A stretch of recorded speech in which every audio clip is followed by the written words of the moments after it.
livro de Romanos,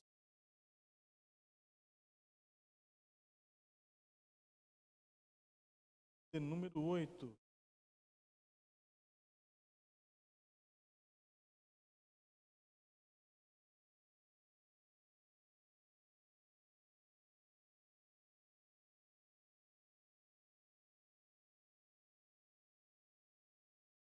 Apenas verso número 31. Muito. Vamos todos ler juntos, amém?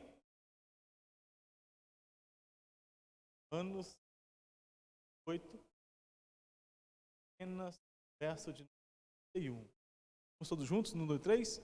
1, 2, 3. Que diremos, pois, a estas coisas? Se Deus é por nós, quem será contra nós? Mais uma vez. Que diremos, pois, a estas coisas? Se Deus é por nós, quem será contra nós? Deus, te louvo por tua palavra, te agradeço, te engrandeço, ó Pai, por estarmos aqui em tua presença. Muito obrigado por tua palavra, te exalto, Senhor, e assim, Senhor, te glorifico, porque tu és santo, tu és, Senhor, o nosso Deus, o verdadeiro Deus, ao qual, ó Pai, temos o orgulho, a honra, meu Deus, e a alegria de servir. Em nome de Jesus, que o teu Santo Espírito venha ser por nossas vidas, e assim nós possamos, Senhor, nos alegrar em nome de Jesus. Amém. E graças a Deus. Amém? Aleluia. Paulo estava aqui ensinando a respeito da graça salvadora. E ele estava justamente abordando sobre a capacidade abençoadora de Deus. Pois aquilo que Deus abençoou, quem é que pode dar amaldiçoar? Aquele a quem Deus salvou, quem é que pode condenar? Aquele a quem Deus apartou, separou, quem é que pode misturar? Quem é que pode juntar? E Paulo estava dissertando justamente sobre essa questão, de maneira que o Senhor, ele resolveu salvar o homem e propôs um projeto. E este projeto passa por Cristo. Este projeto passa pela pessoa de Cristo através do Calvário. E Paulo, no argumento dele sobre estas coisas, porque no tempo de Paulo existia um forte ensinamento sobre o gnosticismo. E o gnosticismo tratava justamente dessas dúvidas. Tratava justamente dessas questões que colocavam em xeque como é que uma religião pode ser executada, pode ser promovida apenas por meio da fé. Em uma pessoa que já morreu, irmã Neudes, obrigado, Deus abençoe, tá, irmã? Em alguém que já morreu e que ninguém tem provas que ressuscitou. Estes eram os gnósticos. Eram pessoas que tentavam desviar aqueles que se aproximavam de Cristo através da sua verdadeira palavra. E Paulo, ensinando aos romanos, porque os irmãos sabem, que os irmãos que moravam em Roma eram irmãos muito perseguidos, eram irmãos que estavam ali debaixo da tutela do imperador romano, que na época, se eu não me engano, já era alguém depois de Nero, Nero já tinha destruído Jerusalém. E vemos que este César, ou qualquer César que estivesse no poder, após Cristo, qualquer intenção dele era matar e destruir qualquer resquício, não só de Cristo, mas de todos aqueles que se opuseram ou se colocavam do lado de Cristo. Tanto é que milhares de cristãos foram mortos no Coliseu de Roma, devorados por leões, assassinados por gladiadores, e assim por diante. E Paulo, ele fala, agora, existe uma situação. O que diremos, pois, por todas essas coisas? Estão colocando em xeque nossa fé. Estão colocando em xeque a pessoa de Cristo. estão colocando em xeque a divindade de Jesus. Que diremos, pois, estas coisas? A nossa fé nos permite falar uma coisa: se Deus é por nós, quem será contra nós? O que Paulo está dizendo? Às vezes, no momento, pode até ser uma situação adversa, pode até ter um processo doloroso, pode até acontecer uma catástrofe, porém, o resultado disso tudo que está acontecendo é o tempo quem dirá, é o tempo que vai dizer, porque hoje as pessoas podem não ver ou não sentir a necessidade de vir à igreja, a necessidade de se despertar, a necessidade de revelar-se no momento em que mais precisamos do Senhor. Contudo, quem vai dizer quem está certo ou quem está errado? É o tempo. Porque o tempo vai justamente trazer a notoriedade de que nós que estamos plantando hoje, vamos colher amanhã. E quem está deixando de plantar hoje, não vai colher nada amanhã. Essa é a realidade. No tempo de Paulo, quem perseguiu os cristãos naquela época, ele naquele momento estava por cima da carne seca, estava se achando tal. Porém, o tempo disse algo diferente. O tempo já promoveu e já mostrou que estavam errados. E Jesus vai voltar, sim. A fé, enfim, não foi concretizada. Porém, aqueles que morreram em Cristo estão aguardando no Senhor Jesus. Porque quem é por nós, quem será contra nós? O tempo, no momento, é de dificuldade.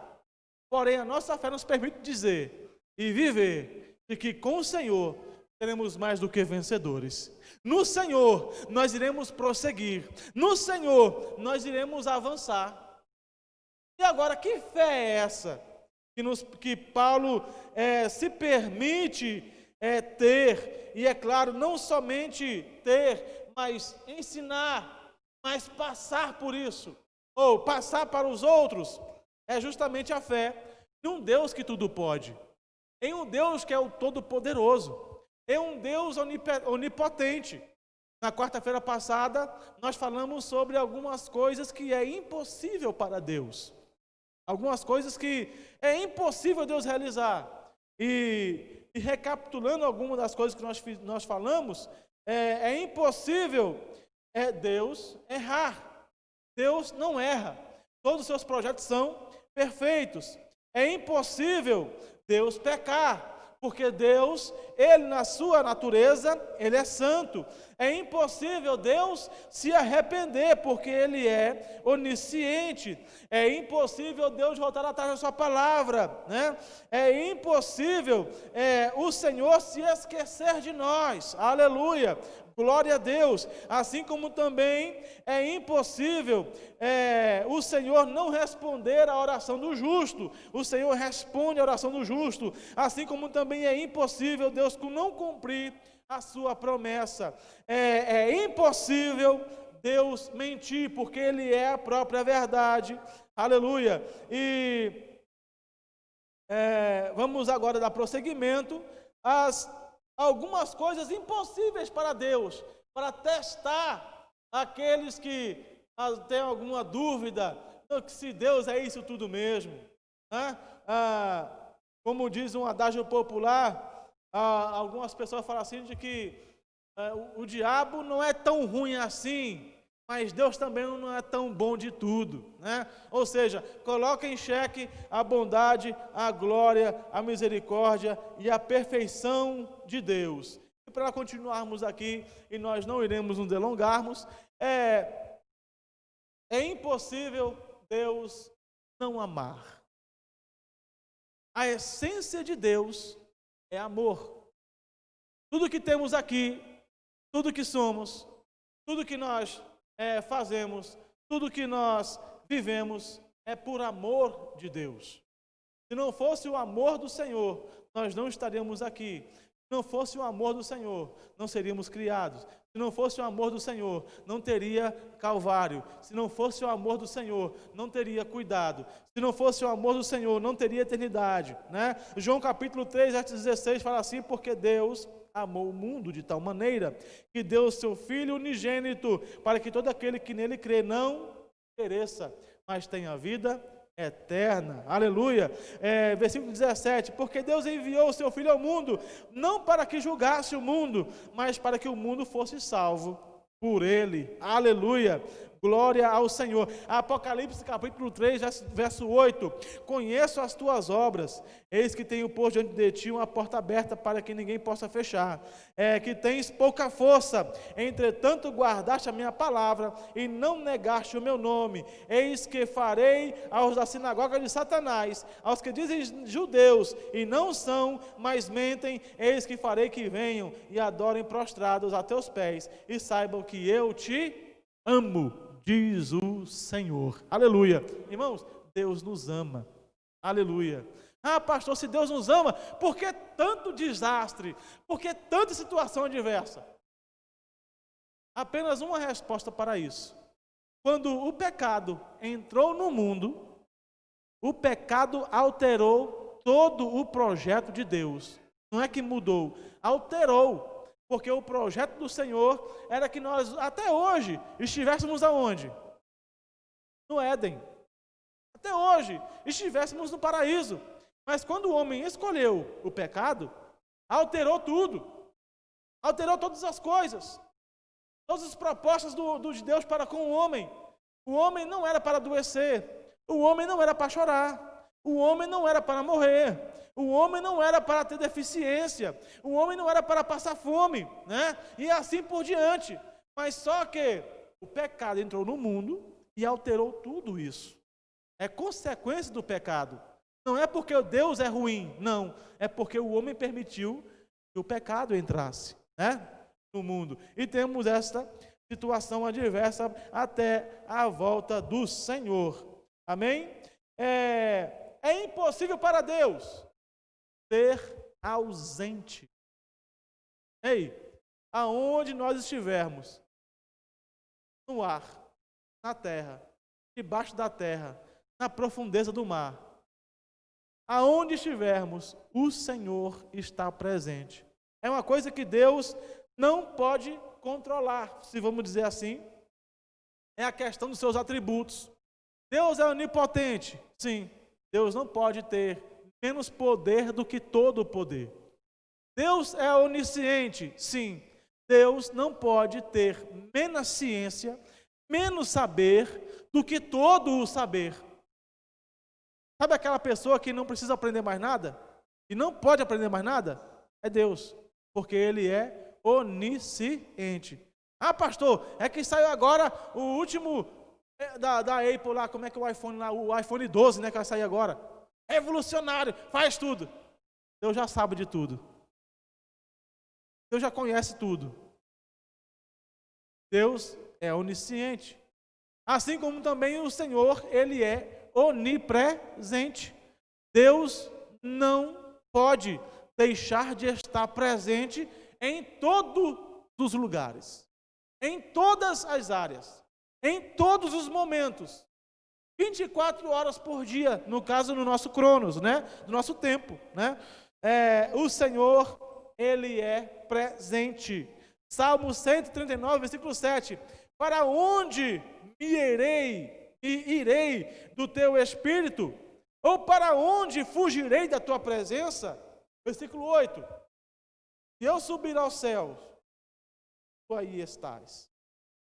Se fizer no Seol, né, que no caso era a crença dos hebreus, né, dos judeus, que existe, quando a pessoa morria, o espírito ia para um lugar chamado Seol, né?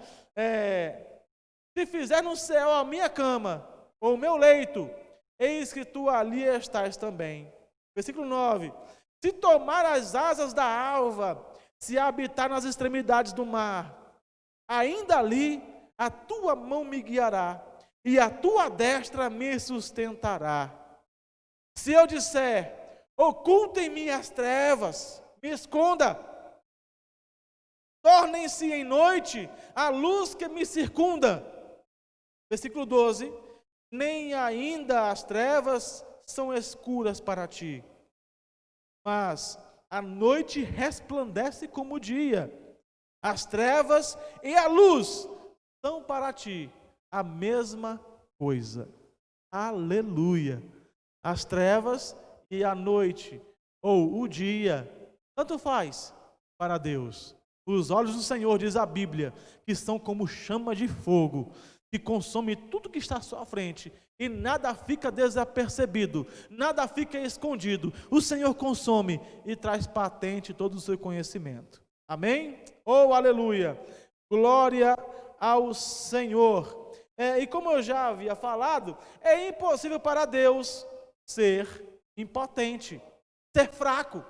O nosso Deus tem todo o poder, nada menos que isso, é todo o poder. Jesus, quando ressuscitou, e ali ele foi visto pelos discípulos, eles espantados, o Senhor lhes disse: ei, todo o poder foi me dado nos céus e na terra. Aleluia! Todo o poder é todo o poder, não tem limitação, não tem fraqueza, não tem nenhuma situação ao qual o Senhor não possa resolver. Livro de Jó, capítulo 37, versículos 21, 22 e 23, fala assim: e agora o homem não pode mais olhar para o sol, que resplandece no céu, quando o vento, tendo passado, o deixa limpo. Do norte vem para o áureo esplendor. Em Deus a tremenda majestade. Verso 23. Quanto ao Todo-Poderoso, não podemos compreender.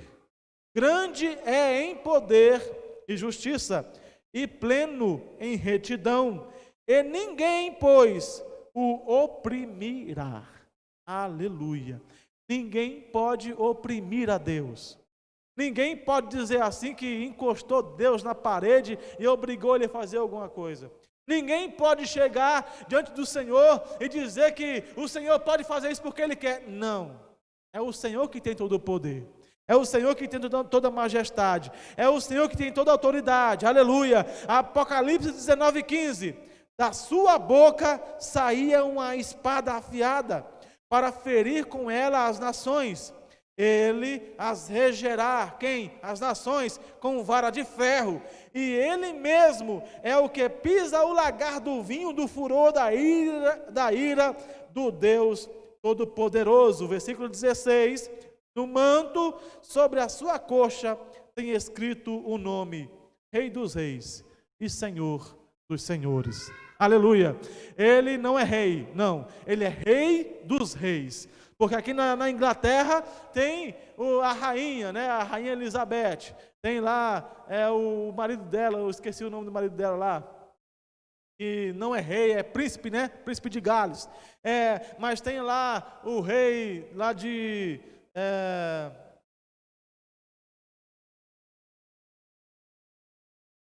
a Coreia é o presidente, não é rei não, é presidente, né? O Sul. É rei lá, é reinado ainda?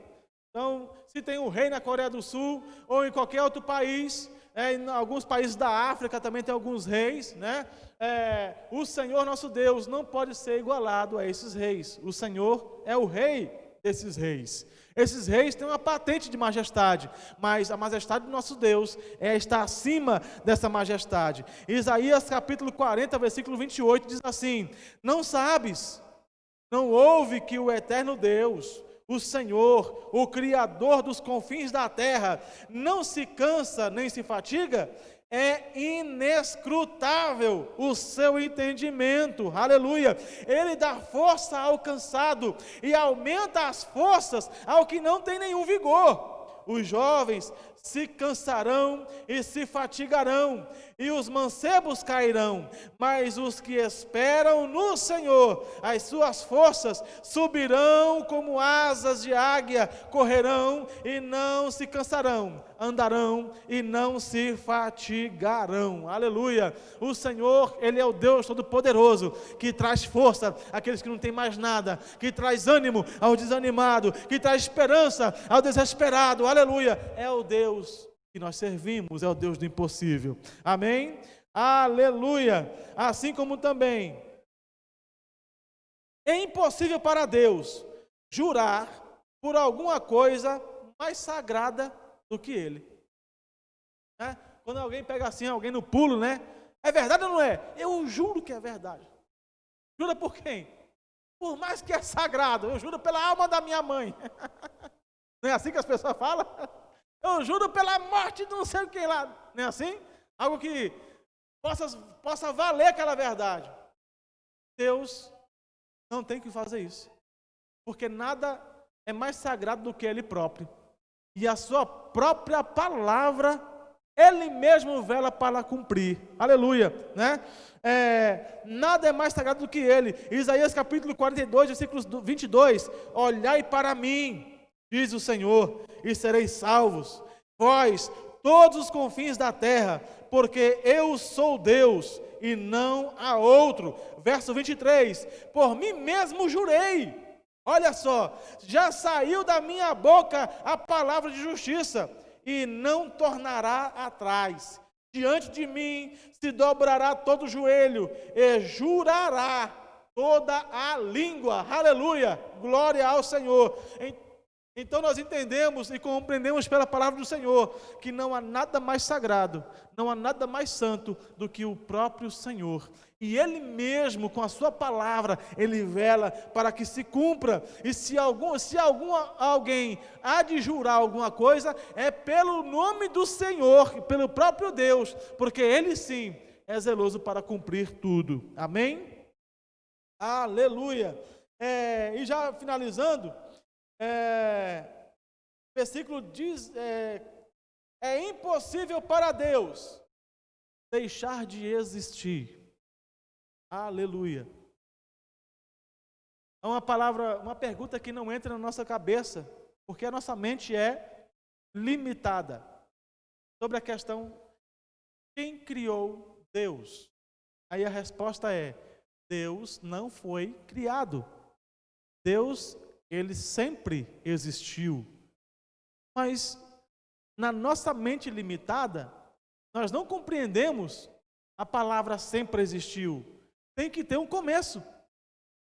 Tem que ter um princípio. Mas só que Deus é o princípio. Deus é a existência. Deus, Ele é a própria criação.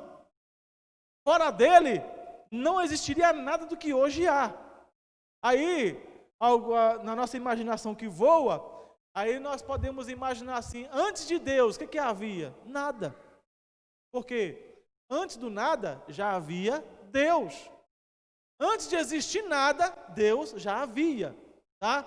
E aí quando não tinha nada, só existia Deus, aí você acaba pensando, só existia Deus e uma página em branco.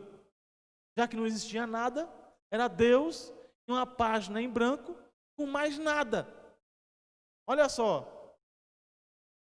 E por isso, com esse princípio, entendemos de que Deus, Ele não pode deixar de existir. Se Ele não tem um princípio, automaticamente Ele não terá fim. Ele não deixará de existir. Ele não é finito. Deus não tem prazo de validade.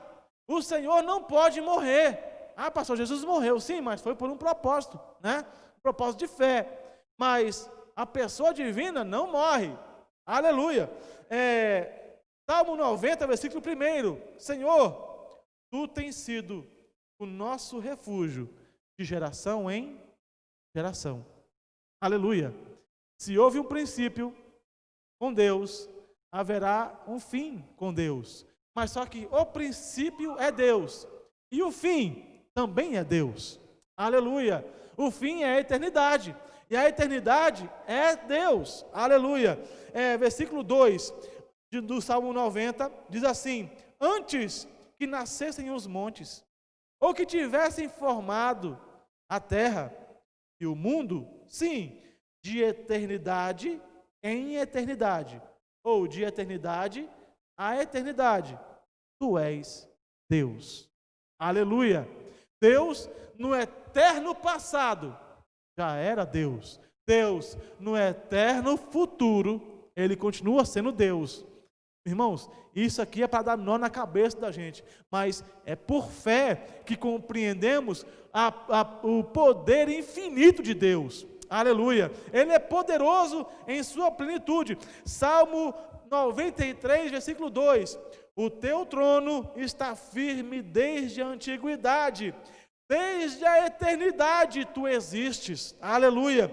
Os rios levantaram, ó Senhor, os rios levantaram o seu ruído, os rios levantaram o seu fragor. Versículo 3 do Salmo 93, versículo 4: mais que o ruído das grandes águas, mais que as vagas estrondosas do mar, poderoso é o Senhor nas alturas. Versículo 5: muito fiéis são os teus testemunhos, a santidade convém à tua casa, Senhor, para sempre. Salmo 103, verso 17: mas é de eternidade a eternidade a benignidade do Senhor sobre todos aqueles que o temem, e a sua justiça sobre os filhos dos filhos. Aleluia. Versículo 18 do Salmo de número 103: sobre aqueles que guardam o teu pacto e sobre aqueles que lembram dos teus preceitos para os cumprirem. Aleluia. O Senhor, Ele é eterno. O Senhor, Ele não morre.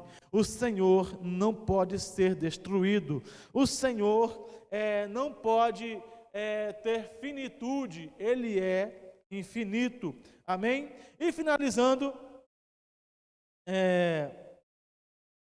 versículo, é impossível para Deus ser infiel. Finalizando. Tem mais coisas impossíveis? Tem. Mas é impossível para Deus, e finalizando aqui, ser infiel. Tiago, segunda carta de Paulo a Timóteo, capítulo 2, versículo 13, diz assim: se somos infiéis, ele permanece fiel, porque não pode negar-se a si mesmo. O que isso quer dizer, pastor? Quando o Senhor profere uma promessa, quando o Senhor profere uma palavra, essa palavra vai acarretar consequências.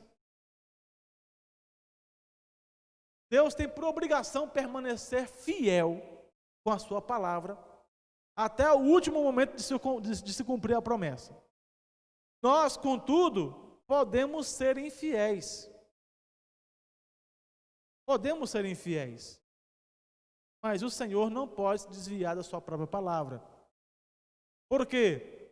Porque sobre nós repousa algo chamado... Oh Deus, me fugiu agora a memória da palavra. O livre-arbítrio. Sobre nós repousa o livre-arbítrio. O Senhor pode fazer uma promessa. Pastor Marcos, você por um acaso permanecer fiel, você vai ficar velho e vai passar dos 80 anos. Tá certo. Só que eu posso acabar na trajetória do meu caminho permanecendo fiel.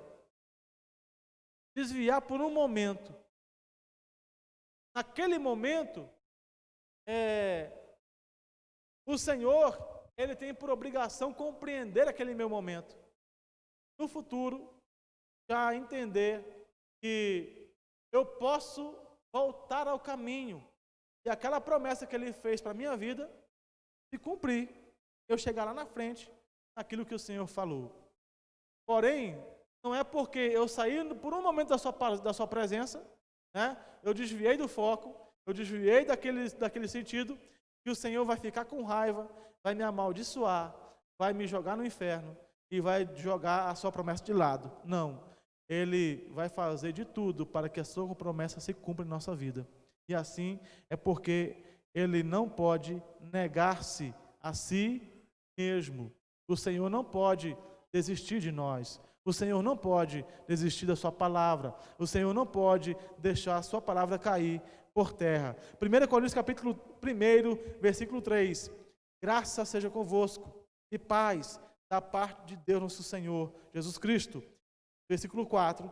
Sempre dou graças ao Deus por vós, pela graça de Deus que vos foi dada em Cristo Jesus, porque em tudo fostes enriquecido nele, em toda palavra e em todo conhecimento. Versículo 6. Assim como o testemunho de Cristo foi confirmado entre vós, de maneira que nenhum dom vos falta, enquanto aguardais a manifestação do nosso Senhor Jesus Cristo, o qual também vos confirmará até o fim, para serdes irrepreensíveis no dia do Senhor Jesus. 9, versículo 9. Fiel é Deus, pelo qual fostes chamados para a comunhão de seu Filho Jesus Cristo, o nosso Salvador. Aleluia! Glória a Deus! Então é impossível, aleluia, o Senhor ser infiel. Ele permanece fiel, ainda que nós fôssemos ou permaneçamos infiéis. Amém? Nós, irmãos, possamos confiar no Senhor.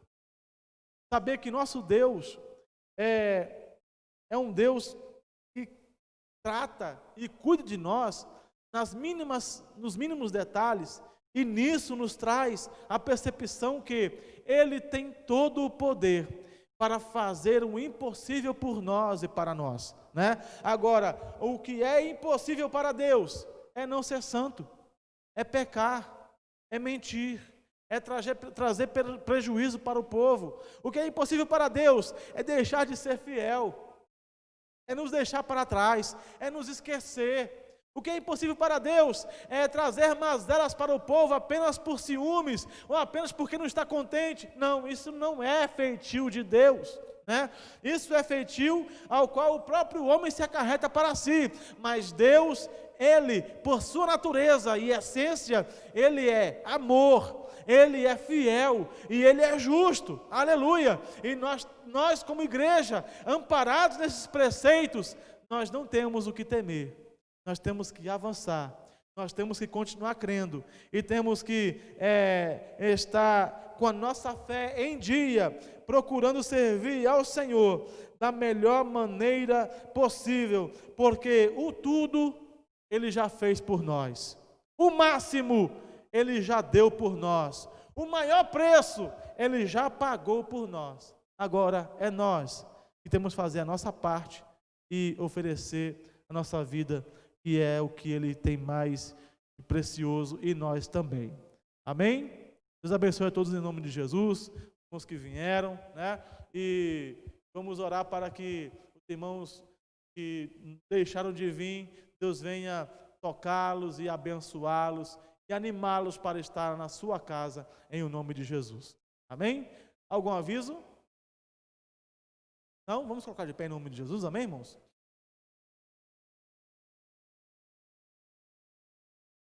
Madame, ora aqui, guerreiro. Vem, querido.